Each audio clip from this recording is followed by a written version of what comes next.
Welcome to Moments with Mary Ann. I'm so delighted we're spending this time here today. We have a very inspiring show coming right up with two very special guests.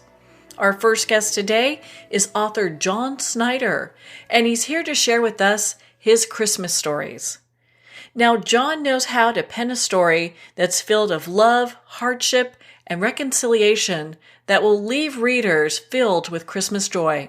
John's first book, The Golden Ring, is a Christmas classic, and adding to that list is his new book, Jacob's Bell. In his second book, he returns to the historic Americana setting in the 1920s and 40s, set in Chicago and Baltimore in 1944, with flashbacks to the 20s. Both these books are extremely heartfelt, and sometimes teaching us that the road to forgiveness and restoration can be a rocky one. So let's welcome to the show, John Snyder. Well, thank you, Mary Ann. It's great to be here. What an honor it is to have you here. My goodness, we talked about Jacob's Bell last year. I'm excited to talk about both these books again because they're so impactful. Well, thank you. I always look forward to sharing my stories, particularly Christmas stories at this time of year.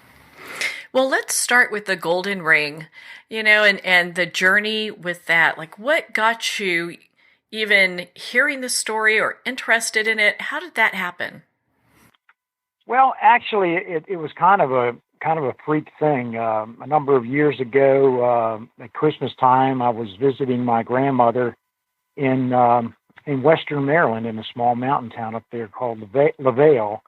And we were just sitting and chatting at the kitchen table, drinking some coffee and eating some leftover Christmas cookies. It was a few days after Christmas. And I began asking her about her childhood and what it was like growing up in the early part of the 1900s in her hometown of Myersdale, Pennsylvania, which is a very small mountain coal town, just I guess it would be southeast of Pittsburgh.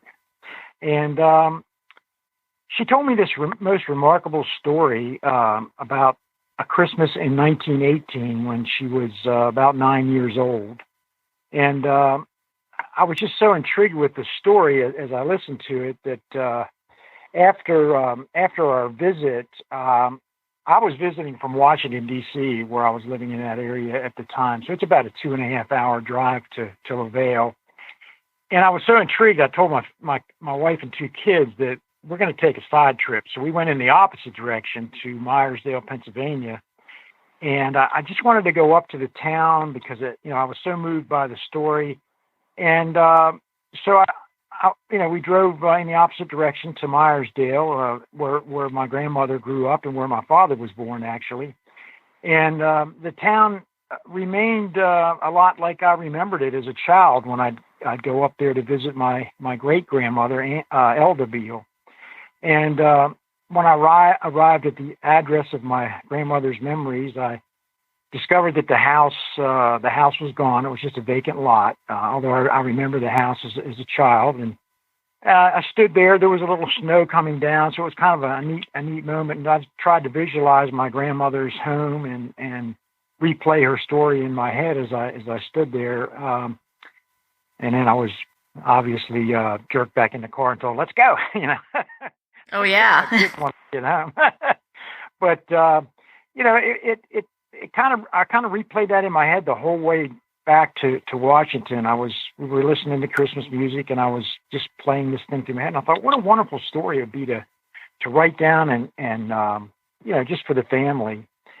And I kind of got carried away. Over the next few years, I wrote and rewrote different versions of the story and added to it and elaborated a little bit. And when I completed my manuscript, I really thought that I would contact some publishers and see if I couldn't get it published. But I quickly learned that's not an easy thing to do.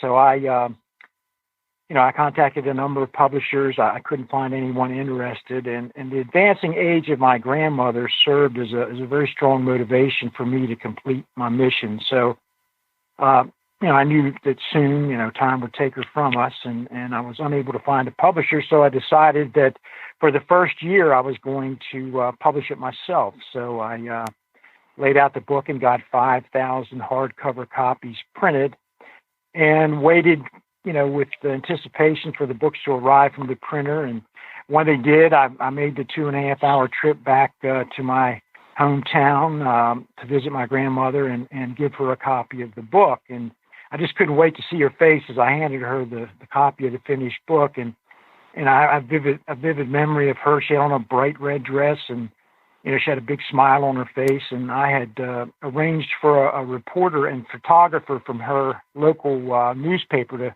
meet us at the house, and they were going to do an article on my grandmother. And she was so happy that day. And sadly, that photograph that they took for the Cumberland Times News was the last photo taken of my grandmother, as she proudly held the book that that she inspired me to write. She'd never get to see the newspaper article because she passed away peacefully just a few days after I gave her the finished copy of the book. And she never really got to see the article. And we buried her the day before Thanksgiving, one day before the article was to be published. And with her, we buried a copy of The Golden Ring. So that gave me a lot of motivation. So that year, I released my self-published edition of my book in a limited number of bookstores in Maryland, Pennsylvania, and Virginia. And it quickly became a bestseller almost everywhere that it was available.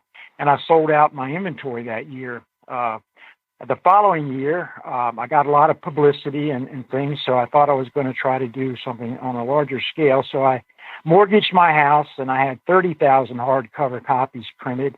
And I got a distribution deal with Ingram Books, one of the largest book distributors in the United States at the time, and received much wider distribution. And I also sold the subsidiary rights of the story to Family Circle magazine, and they published a 9-page condensed version in their holiday issue that year. So in between October and the end of December that year, I sold almost 23,000 additional copies of the book. And due to that success, the following year, Warner Books, which is now part of the Hachette Book Group, signed me to a book deal, and they sold over 26,000 copies of the book, and also sold the foreign rights to a publisher in Germany, and it was published in the German language over there. So, I was pretty pleased with what I was able to do. I just wish my grandmother had stayed around long enough to see it, because I know she would be proud.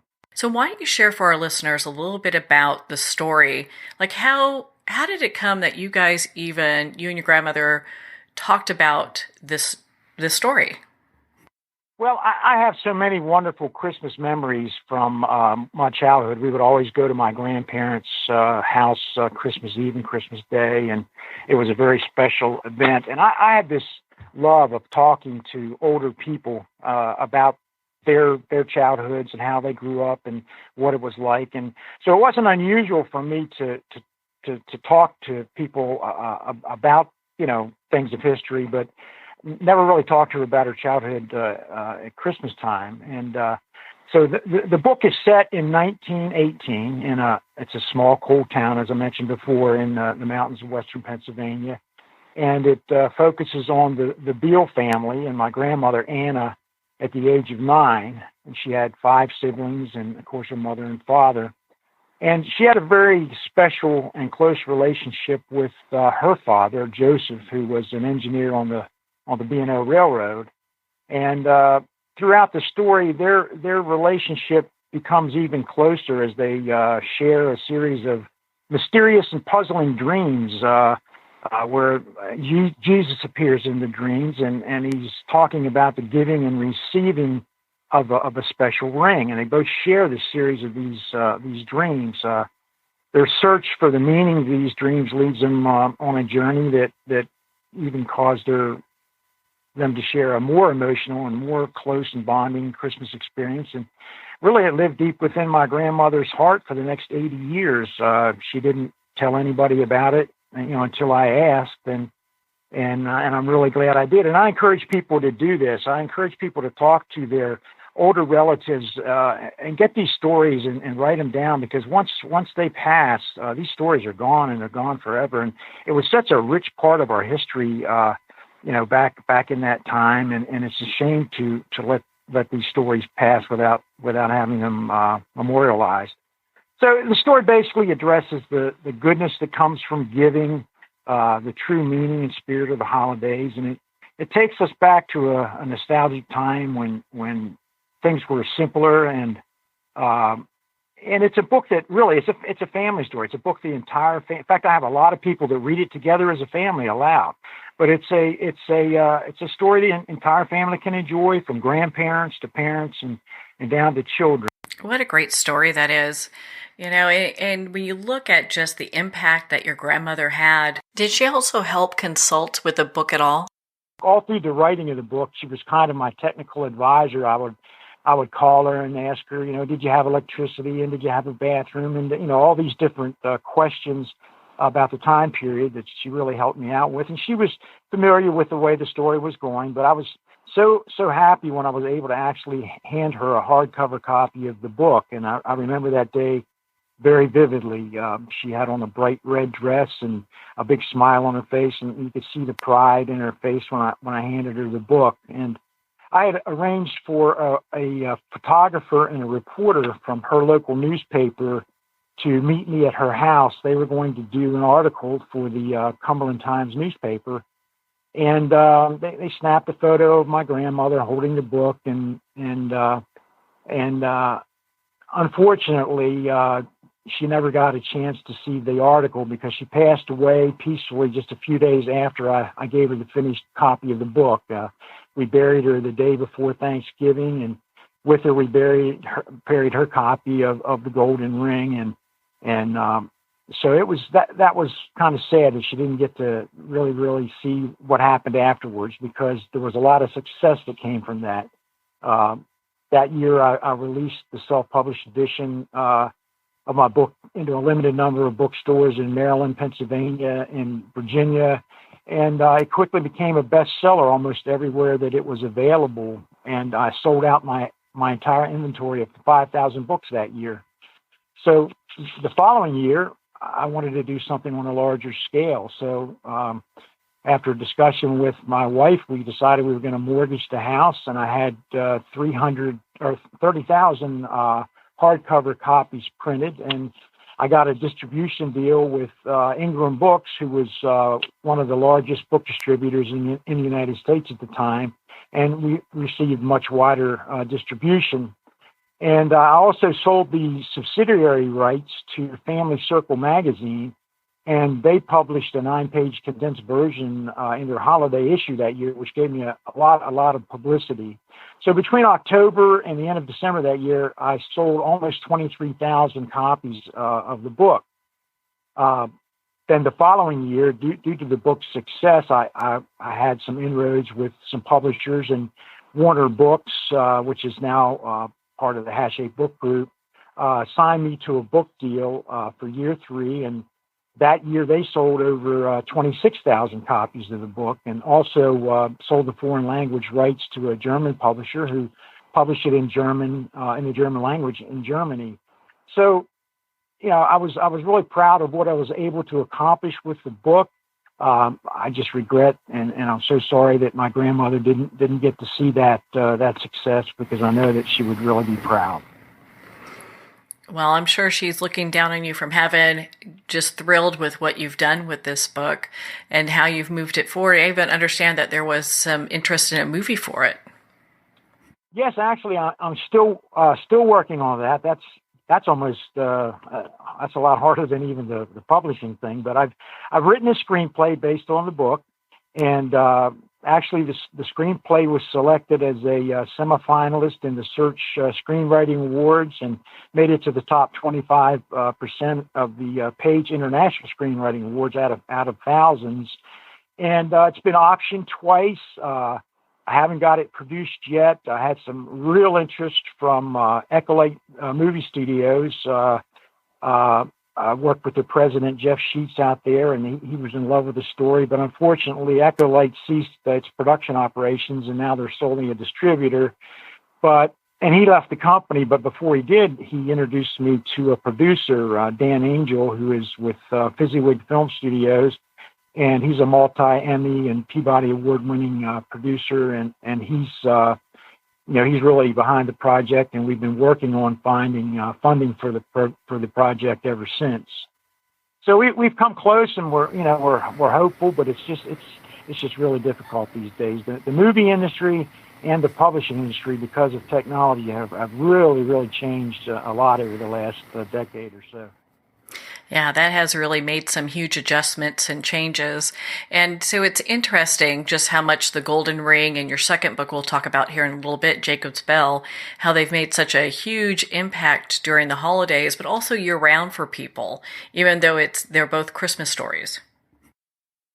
Yeah, and that's a mindset. A lot of times, I don't think the publishers take into account that people.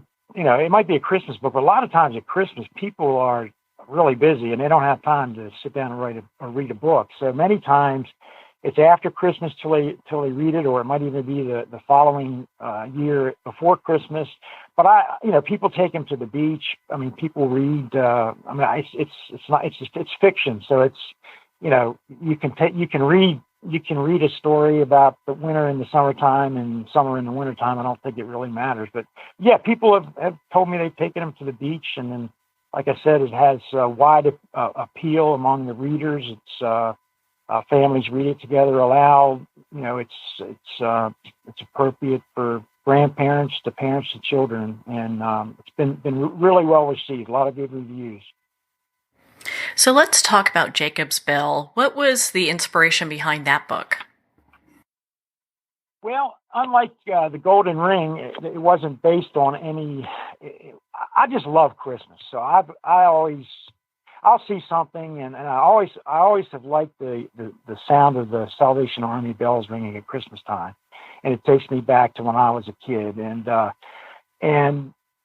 I do a lot of thinking when I'm cutting the grass or driving or whatever, and I kind of came up with this idea for a story about a Salvation Army bell ringer. And it took me a few years to put it together and write it, and again, going through the process of finding a publisher. I was a little more fortunate this time, a lot of it due to the success of The Golden Ring. It opened a lot of doors for me, but it's a story on how an unlikely friendship between an old man who's homeless and estranged from his family and terribly down on his luck meets a little girl on the street corner one day while he's ringing the bell for the Salvation Army. He's been taken in by a wing of the Salvation Army, and he's ringing the bell at the holiday, and how this strange encounter with this young little girl leads him back to his family and facilitates the reconciliation just in time for Christmas, and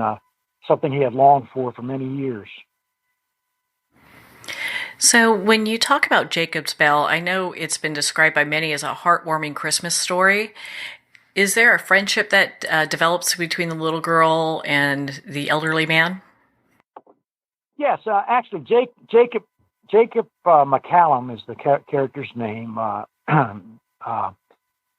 He is kind of hit rock bottom in life, and I often say that sometimes the road to redemption and forgiveness can be a rocky one, and he certainly experienced that. He on his arduous journey back to his family.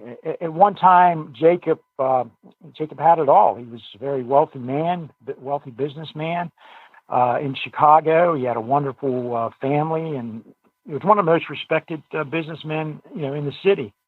And then along the line, Jacob made some bad decisions, and all that changed.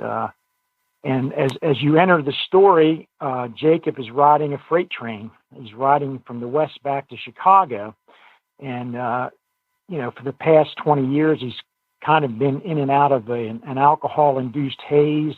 He's riddled with guilt for some of the dreadful things that he's done to his family, and an unfortunate role that he had in the untimely death of his wife. He was a contributing factor to that. So he was estranged from his family. He was penniless. He was living on the streets, in and out of jails, in and out of missions, jumping freight trains to go from city to city. And at some point in time, he realized that, he's getting old and he's on the downhill side of his life. So he decides to embark on a journey to find his children, seek their forgiveness, and hopefully reunite with them.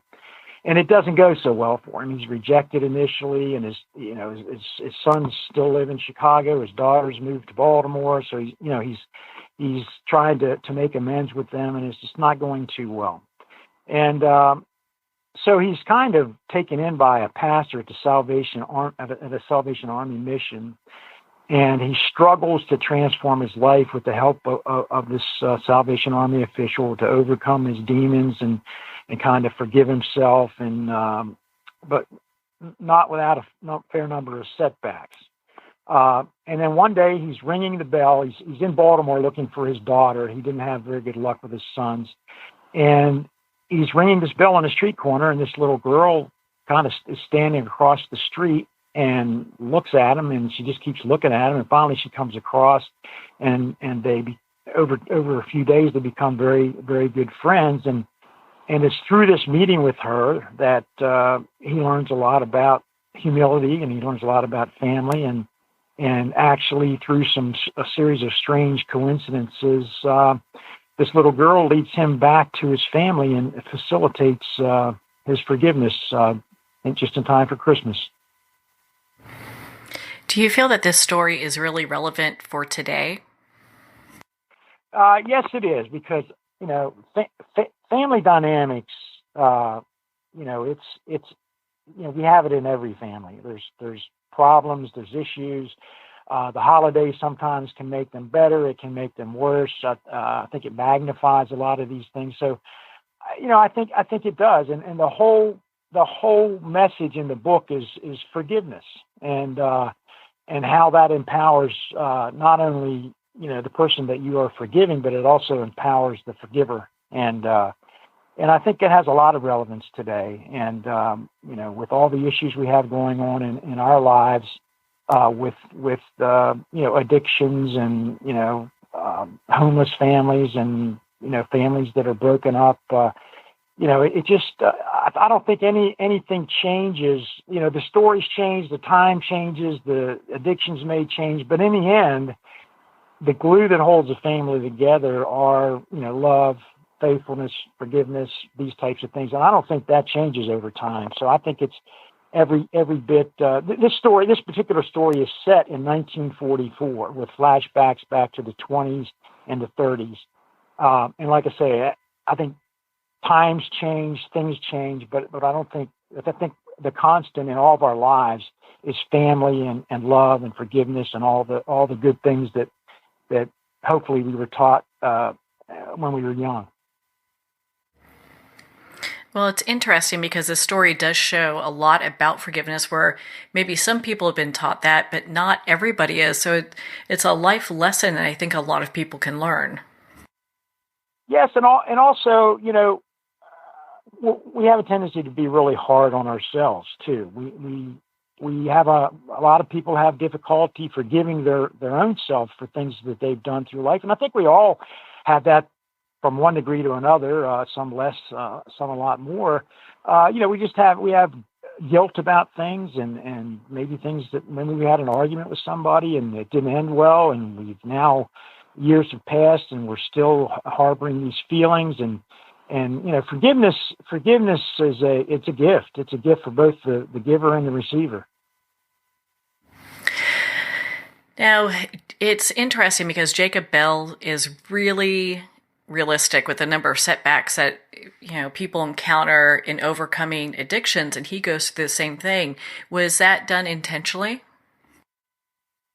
Yes, it was, because I have some experience working with addicts. I was in my younger days a parole officer for about 8.5 years out of college, and so I've had experience working with addicts and alcoholics, and it's not an easy road. There are patches of really good behavior, and then something can come along and knock you right off the road. And so I wanted to make that as realistic as possible, and show that it isn't easy. It isn't easy to overcome these things. It isn't easy all the time to be forgiven, or to give the forgiveness. And it's not something that's easy. And I wanted to make that a centerpiece in the book. Well, I mean, my goodness. I mean, this is the beginning of December. Everybody, is kind of looking at how we can add more holiday cheer, and looking to forgive and be forgiven, I think, is a big part of that. Yes, it is. And I think, there are, I can speak for my own self. I'm not going to speak for anybody else, but I just know that in my life, I've been blessed. I have many, many wonderful childhood memories. Christmas is very special to me, the whole Christmas season, not only for the reason of Christ's birth, but just it's a time when it looks like it's time to me when everybody comes together for just a little bit. Even we become even closer with our enemies at times during the holidays, and I think it just triggers something in us it's the goodness in us, and we all have it in us. But we get busy with the everyday life, and everything is so hurried these days with technology, and everybody with their devices, and everybody's in a hurry. But I think December, we kind of, I think it's regardless of your faith. I mean, I think people in December, just because of there's just a heavy feeling of giving. And to me, in the month of December, and hearing those bells of the Salvation Army ringing in the background when you're shopping or you're out grabbing a bite to eat or whatever, to me that's just a constant reminder about giving and forgiving, and all the other things that we should do 12 months a year, but at least we a lot of us get it done 1 month a year for sure. Yeah, without a doubt. Well, and your books are great reminders for people of what's important during the holidays and all year round. Yes, it is, and if we could just take that message and take it into January and February and March, and some do, but I think we just get carried away with life. Life is not easy these days, and we're going in 20 different directions every day, and I think we just need. That's why I think if you read books like this and they stay with you, it has a tendency to have a calming effect, and remind you and bring you back to where you should be, and ground you a little bit. And so I think that's one good thing about literature and music. I think we all relate with music to a certain event in our lives or whatever, and I think we do the same when we read a heartfelt book. So what final thoughts do you want our listeners to take away from both The Golden Ring and Jacob's Bell?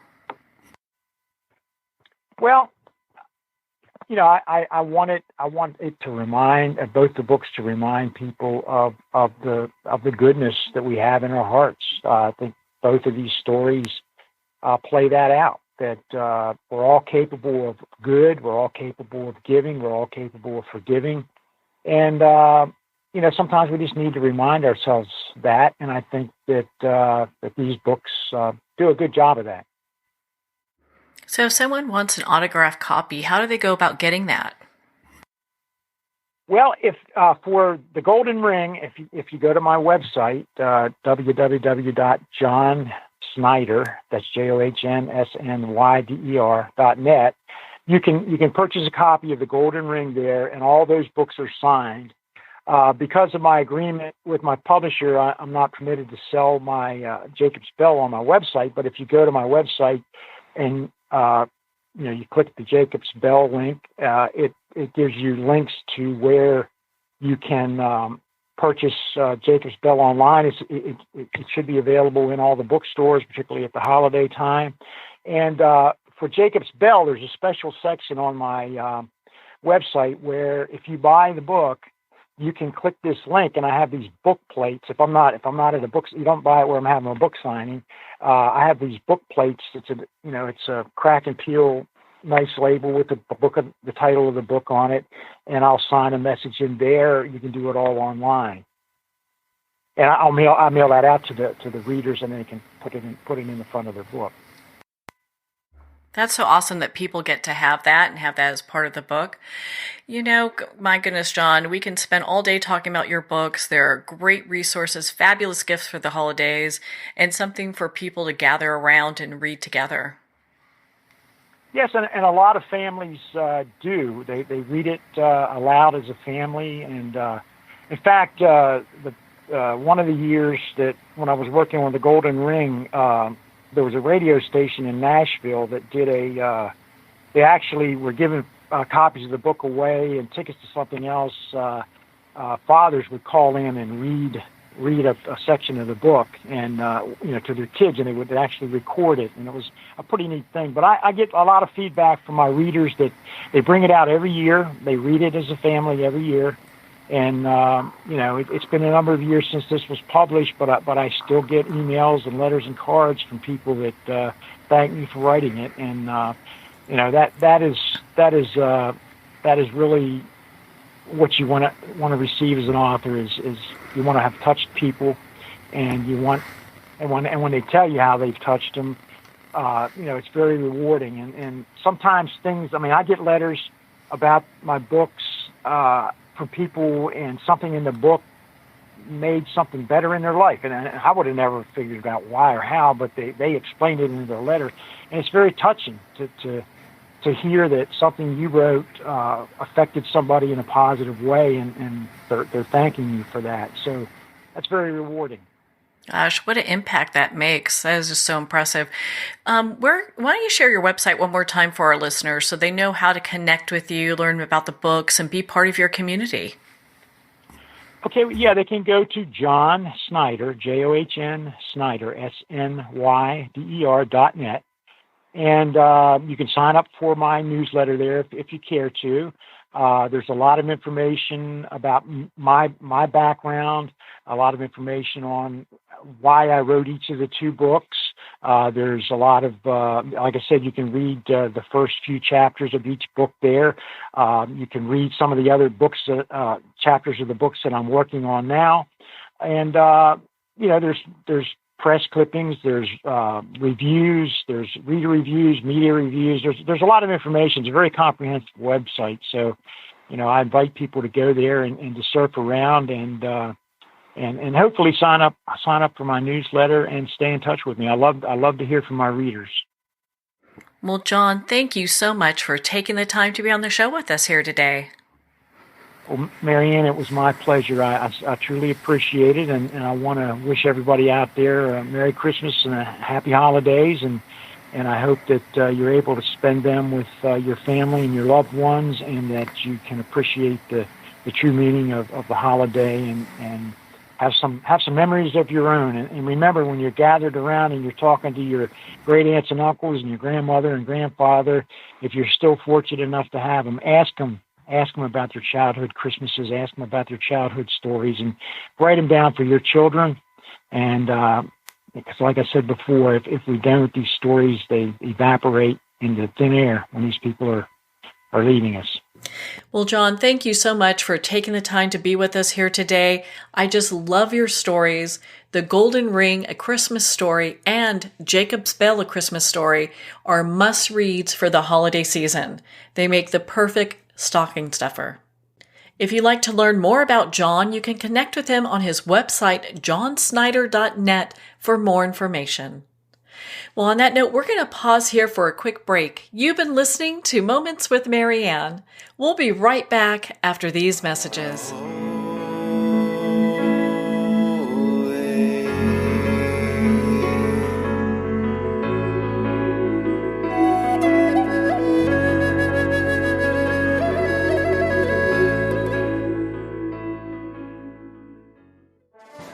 Internationally recognized and award-winning author Judy Goodman works and teaches outside the box of limited thinking. Working with people from every walk of life, her goal is to empower you to be the best you can be, no matter what the challenge is. Born with the gift of seeing beyond our normal vision, she has an extraordinary gift of working with every challenge. teaching beyond conventional wisdom. Her work is described as life-changing. Visit judygoodman.com. That's judygoodman.com.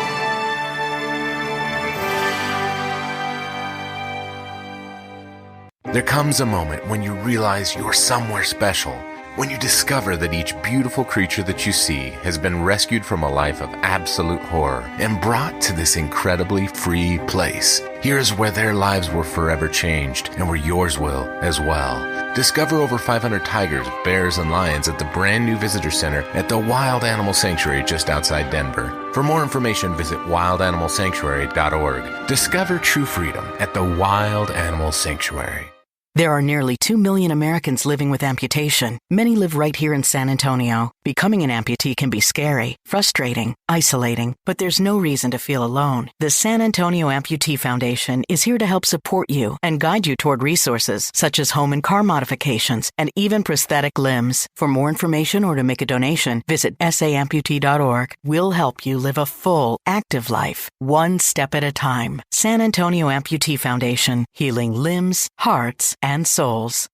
If not me, then who? This ethos is driving the Travis Manion Foundation to empower veterans and families of fallen heroes to develop character in future generations. In 2007, Marine First Lieutenant Travis Manion was killed in Iraq while saving his wounded teammates. Travis's legacy lives on in the 5 words he spoke before leaving for his final deployment. If not me, then who? Guided by this mantra, veterans continue their service, developing strong relationships in the community, and thrive in their post-military lives. Visit TravisManion.org and ensure the character of our nation's heroes lives on in the next generation. If not me, then who?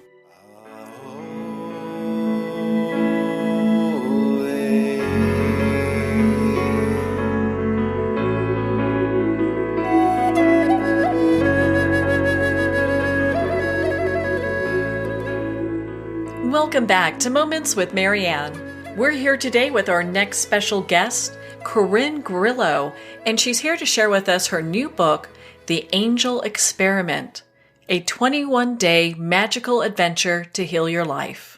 Now, Corin is an author and the founder of the Angel Alchemy Academy. She's a trained psychotherapist, angel channeler, healer, and teacher. She's helped thousands of people all over the world go from angel curious to angel powered. So let's welcome to the show, Corin Grillo. Thank you so much for having me. You know, what a joy it is to have you here to talk about your new book. I am so excited. I love, love, love this book. Once I picked it up, you know, I've been like actually carrying it around, have things underlined. I'm sure you get that from a lot of people. Yeah, you know, it's funny. It's happening. It's definitely happening. It's so great to hear. Oh my goodness. Well, and so why don't we start with what inspired you to write this book? Because I mean, this is pretty intense.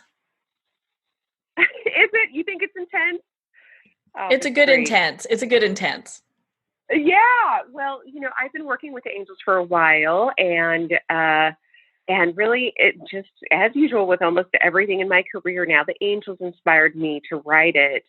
And I think we're at a place in time where the angels are really eager to reach the masses and really especially connect with those people who do not believe in angels and still think they're just beings in a book or some part of some mythology out there. Well, I'm glad that you're sharing that. You know, as a kid, I was able to see angels. Not everyone could. They thought I was nuts, you know. So you look at this just kind of growing up and you're like, okay, well, wait a minute. Let's kind of scale this back a little bit and talk about this. Because if someone believes in angels, but maybe they don't see them or can sense them, is this still a book for them? Oh, absolutely. This book was actually designed for the beginner, designed for people who have never acknowledged or have never considered that they've had an angel experience before. And the book really outlines different ways that angels connect with us. And we're all so unique. Not everybody is ultra clairvoyant like you, where you can actually see them. But we all have different gifts, and angels find a way to connect with everyone. Well, I'm glad that you shared that. And I wouldn't consider myself, you know, ultra anything in spirituality. I would if you're seeing angels, you got some clairvoyance going on. Come on.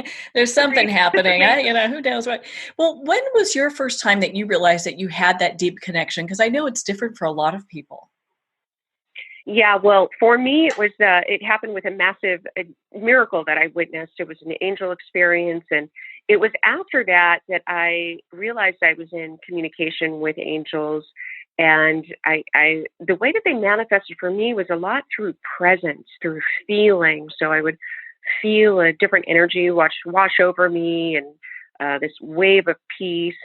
But yeah, they quickly started showing me how real they are through my outer life, through synchronicities and through songs piping in on the radio. And I think that's what I love about angels, that they can make it very practical, like life, they show up in our life as if our life is the angel workshop. And the more that you open up to them and start communicating, even if you feel like you have zero spiritual gifts, the more that you start opening up and asking them to show you, they often will. Well, the subtitle of your book is A 21-Day Magical Adventure to Heal Your Life. So how does the magic work in healing people? Are these little miracles that happen along the way? Yes, they can be. They're little mini, I feel like mini healings and mini portals into different healings. So each day I sat with the archangels, and a different archangel would come through and say, today, this is what we're helping people with. This is the attunement we're giving them. And so we developed invocations and also meditations to help. Step one, I feel, is decluttering your heart, mind, and body of energy toxins and actual physical toxins, so you can run energy better and become a little more sensitive to the spiritual world. So what are some things that the reader and our listeners can do to kind of start on that process? Because it is a 21-day adventure, for healing their life. And you talk about not just being the physical, but we're looking at the spiritual and the emotional as well. What tip would you like to give our listeners? To start off with, I feel like that one of the best things is that, the first step is just making a powerful proclamation and letting the angels know that you're curious and you're ready, and just invite them in. In the book, I talk about other things you can do, like you can set up a sacred space in your home. Many people have one already, but really viewing that as a kind of a window or a doorway for you to commune with spirit, commune with the divine. But quite simply, it can be as simple as you like. The key is make it a daily practice and really committing to giving it a shot. I call it the angel experiment because it's an experiment, but like any good experiment, it takes consistent effort and good documentation. So really paying attention to those little influences and those little miracles, and sometimes really big miracles that happen. So how do the angels talk to us? Yeah, they talk to us in a variety of ways. And so sometimes it could be subtle, like through our thoughts and feelings. Maybe we ask Spirit a question, and then we get a feeling, or we hear something. And in the beginning, it could feel like ourselves doing it or our own mind, but if it's a vision or something positive, something that feels loving, often it is a message from spirit. So it takes specific practice to do that way. Sometimes angels just talk to us through, sometimes they can communicate through our social media news feeds or through billboards or music. The key is learning to really slow down a little bit, open up your awareness. And every time something seems quote unquote coincidental, pay special attention to that thing, because those moments are often support from the other side.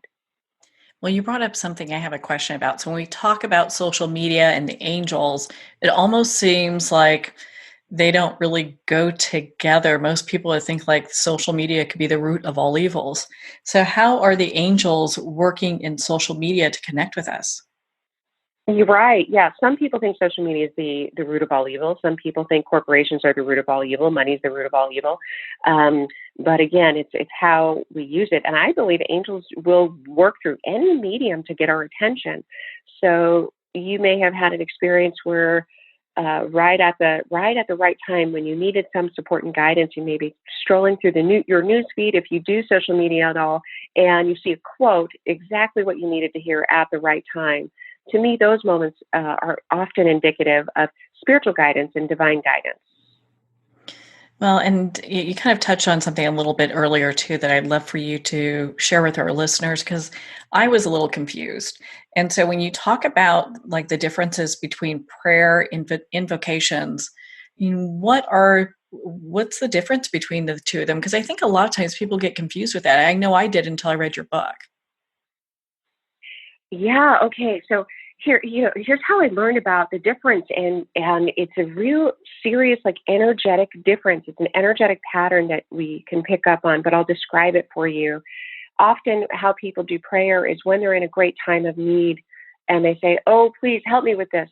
And it's like this small human calling on this great force outside of them to come and rescue them.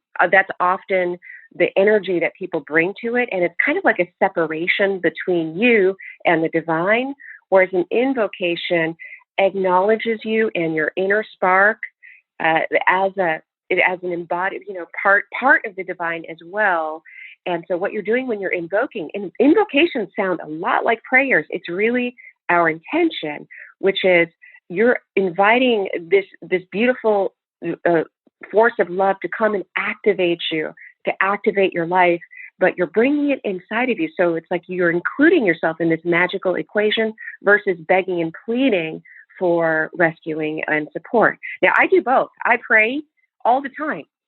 I still pray, like, please help and all this stuff. And I also do invocation to help remind me that I am also, in power, and I have choice to make in this world. Yeah, that's so important when you look at that. And it's interesting because you're so right. I mean, I know when I do my prayers, a lot of times it's like, gosh, I need help with this, or can you alleviate stress of that? So a lot of times people are reaching out. And so when we do reach out to angels, are there specific angels we're supposed to reach out to, or is it just like, whatever angels nearby? Yeah, all of the above. You can reach out to specific angels. In the beginning, when I started doing this angel work, I didn't know who the angels were. I didn't know them by name or anything like that. So I was just like, yo, angels, show me you're real. And that worked spectacularly. And as I advanced and grew and started working more specifically with angels, I found that working with specific angels is super fun and it works. And they like to play with us. So this 21-day magical adventure, different archangels came forward to bring different gifts to humans and to help open them up to different aspects of themselves and different aspects of life. So you can do all of the above. I feel like the angels are way more flexible than we are. Well, and so as we're looking for signs, looking for that communication, are there things that we should be paying attention to, like coincidences and synchronicity? Yes, absolutely. Pay attention to all of that stuff, big and little. And soon you start piecing together, especially when you commit to opening up your life and you make the declaration, okay, angels, show me you're real and help me with this, and this. And then you start working your practice. Paying attention to all of those things, because what we've learned in our society through our intense fixation with linear, irrational, logical thinking, and that's only half of our brain, right? There's the whole other half that's intuitive and creative and all that stuff. So because we've overemphasized that, many of us have forgotten how to really attune to the intuitive world and to pay attention to essentially magic and the magical moments. So when we see these little coincidences, we kind of discount them as quote unquote coincidences. And that's exactly what we shouldn't do.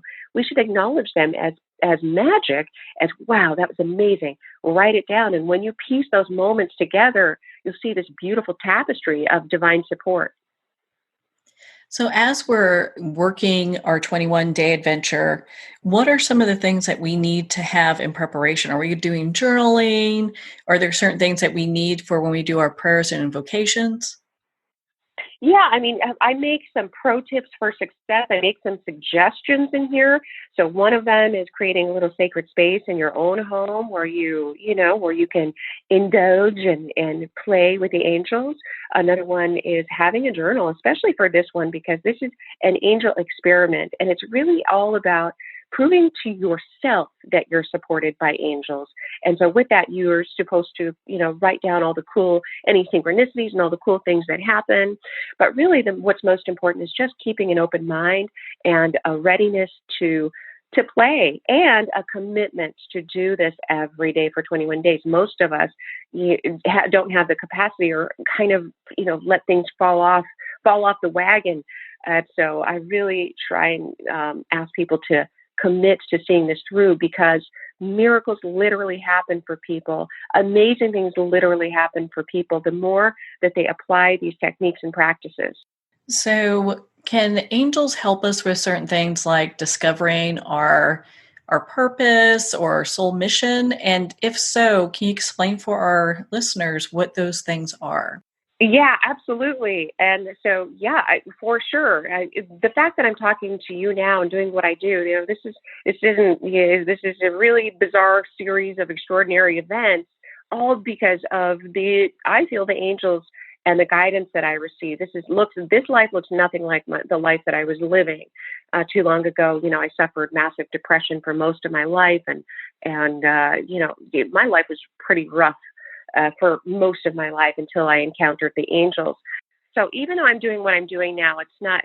I want to explain purpose as I understand it, which is a lot of people talk about life purpose as if it's something that you do with your life, like outer life. It's like a job, and you discover this job that you have to do that is of great service. And I don't really see life purpose like that. I see life purpose as something that's already in you, that is in the process of unfolding. And when you work, and it's like your unique medicine that you bring to the world, whether you're just communicating with your partner or your children or your community or the world. So we are constantly fulfilling our purpose, but we can do our purpose at different octaves. So we can just do it with our family. If you are designed for inspiring people, you can do that one-on-one, or you can inspire people on the millions. If you're designed for artistry and creativity, you can be an amazing doodler and make necklaces, or you can design massive buildings and design communities and cities. So we can play our purpose at a lot of different octaves. But what the angels help us with is to detox from the limits that we place on who we are and what we came here to do. And they can kind of guide you and show you your real medicine. Like, I find Archangel Michael is really the one who started kind of detoxing me and lighting up the path for me to believe in something bigger. For me to believe that I was capable of bringing more of my own unique medicine to more people. But that's not required. You don't have to hit the masses. I think, have to be joyful. And to me, your purpose is about following the inner path of joy wherever your heart is guiding you, even if it's a scary change that is required of you.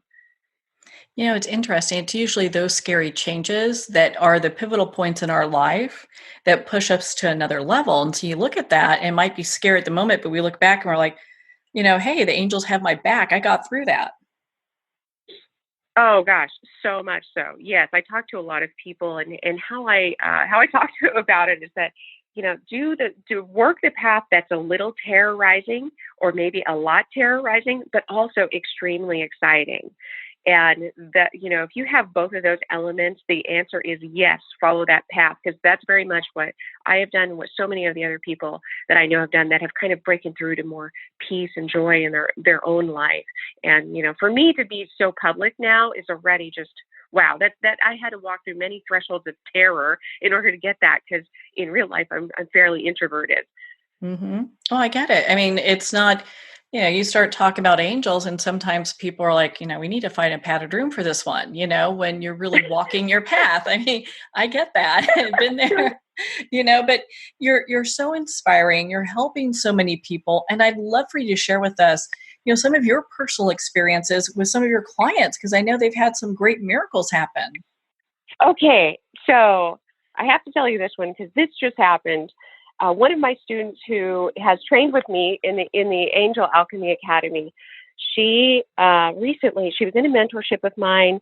She told me last year that she had been diagnosed with a very aggressive form of ovarian cancer, and that the doctors had recommended that she have surgery, of course, and chemotherapy.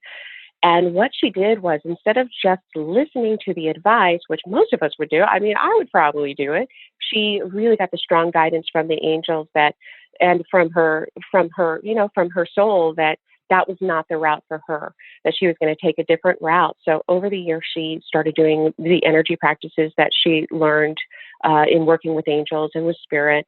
And just last month, she messaged me and said that the doctors are baffled and that she's 100% clear of cancer. She had all the batteries of tests. They don't know how to explain it, but that she is cancer-free. Oh my gosh, that is amazing. And Isn't it so cool? Oh, you just gotta love that. But there's so much to be said about trusting your intuition and knowing what's right for you, because people will, and we're not telling people not to follow their doctor's advice. That's not what this is about. But when Absolutely not. Yeah, because I would agree with you. If my doctor told me that, I'd probably do the same thing. Be like, oh, well, I need to schedule this stuff up and get this taken care of. Exactly. But trusting your intuition is so important. And a lot of times people seem to, just let that go to the sidelines. They don't really pay attention to that. Right. Yeah, exactly. And I think that that's what's so important. I think that's one of the biggest blessings that I received from working with angels, is that they really do help attune you to your inner voice and your inner truth. And it almost is along the lines of the life purpose.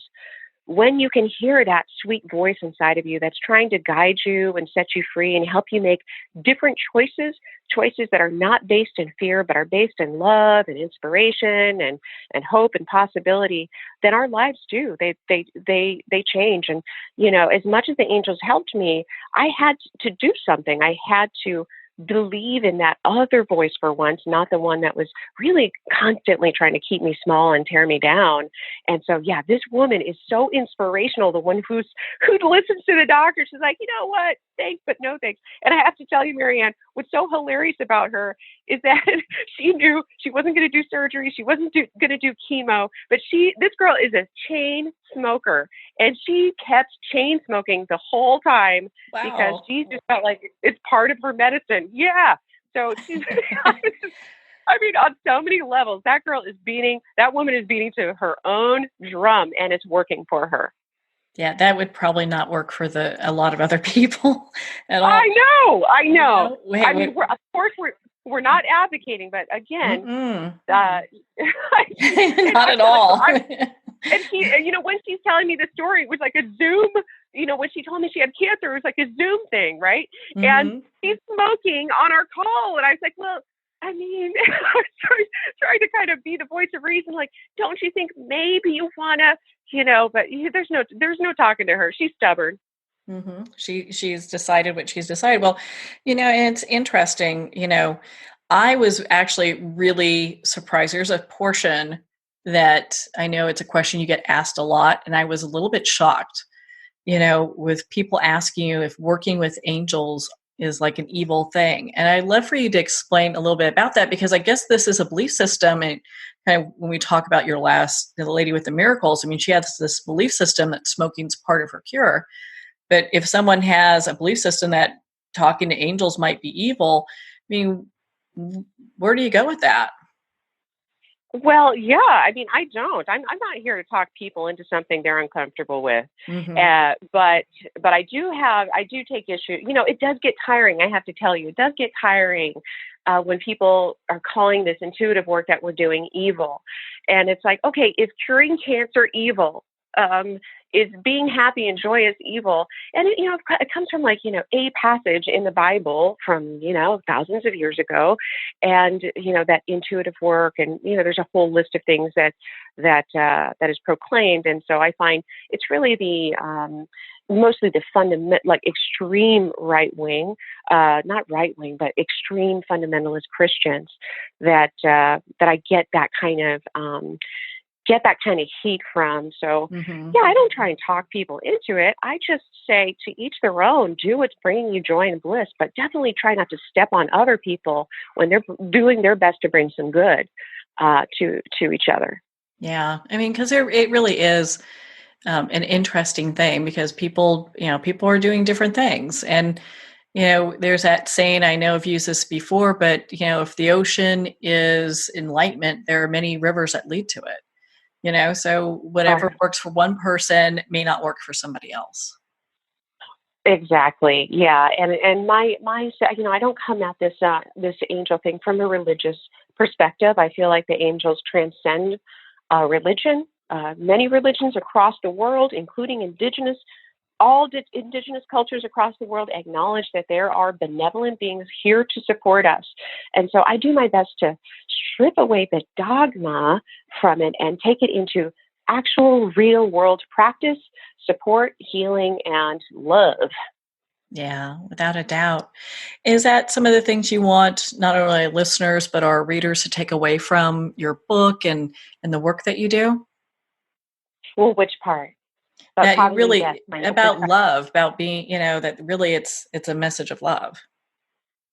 Yes, it absolutely is. I mean, this was news to me, and I talk about the what happened to me in the book, and there's a big big wild, earth-shattering miracle that happened to me, and then I really the path that I started going on was this just path of love, which was a bizarre path for me at the time because it was not indicative of the life that I had the first 35 years of my life.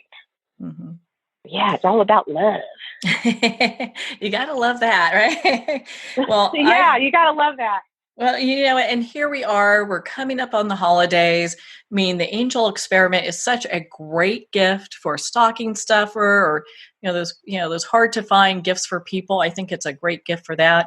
Where can our listeners connect with you and be part of your community and learn more about the work that you do?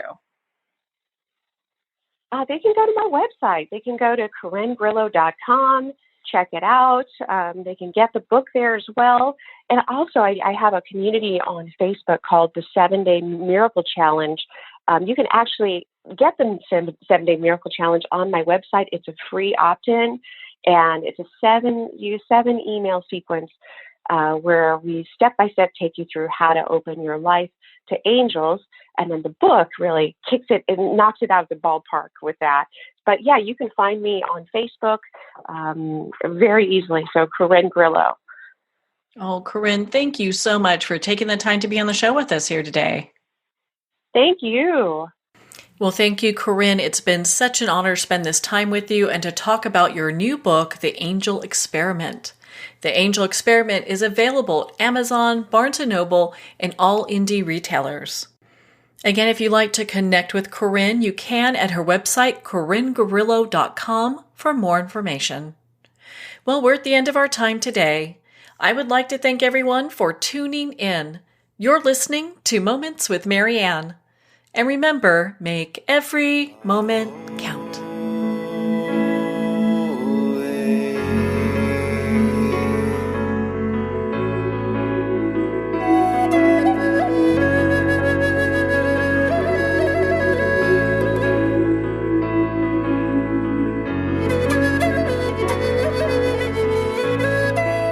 In a single moment, your life can change. Moments with Mary Ann is a transformative hour that covers an endless array of topics with the best of the best. Her guests are leaders in their fields, ranging from inspirational authors, top industry leaders, and business and spiritual entrepreneurs. Each guest is gifted and a true visionary, a recognized leader in her own work, and while teaching others to develop, refocus, and grow, Mary Ann will bring the best guest and sometimes a special surprise. Don't miss this. You never know just which moment will change your life forever. Moments with Mary Ann airs every Sunday, Monday, Thursday, and Friday at 8 p.m. Eastern and 5 p.m. Pacific Time. Make sure to tune in and visit momentswithmaryann.com for more information.